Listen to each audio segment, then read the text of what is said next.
जब पुरुष और प्रकृति का मिलन होता है, two opposite forces that create the world, जब उनका मिलन होता है तो अवेयरनेस होती है किसको, किसकी? पुरुष को स्वयं की, प्रकृति को स्वयं की।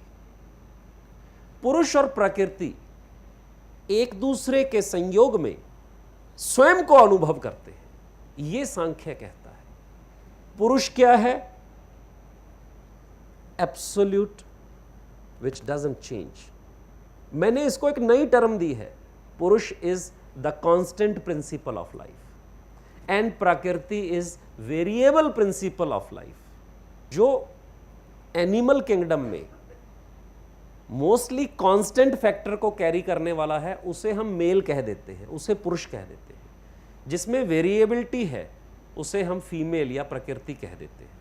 But that purush and prakriti doesn't mean exactly male and female. Male से घर नहीं बनता, एक फीमेल से घर क्यों बनता है? क्योंकि वो डिफरेंट फंक्शंस को एक्टिवेट कर देती है। Are you getting the essence of purush and prakriti? जहां सिर्फ प्रकृति है वहां भी कुछ नहीं होगा, जहां सिर्फ पुरुष है वहां भी कुछ नहीं होगा। तुम कितने बड़े पावरफुल आदमी हो, if you are not carrying emotion, emotion is प्रकृति, power is male, thrust is male. अगर वो वेरिएबिलिटी नहीं है तो जगत की उत्पत्ति नहीं हो सकती,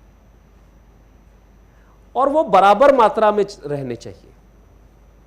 थोड़ा कम थोड़ा ज्यादा नहीं चलेगा।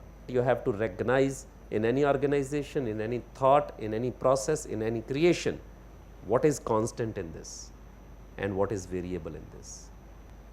इसलिए लक्ष्मी देवी को धन की देवी कहा जाता है कि वो चंचला है, वो वेरिएबल है, but that lies on some constants. आपको अगर वो कांस्टेंट्स पे पकड़ हो गई कि ये कांस्टेंट है, ये करना ही पड़ेगा, जब तक ये नहीं करोगे तो ये वेरिएबल्स प्ले नहीं कर पाएंगे, ये वेरिएबल खिल के सामने नहीं आ पाएंगे। So you have to focus on the constants, you have to focus on the variables, and then you need to redefine both.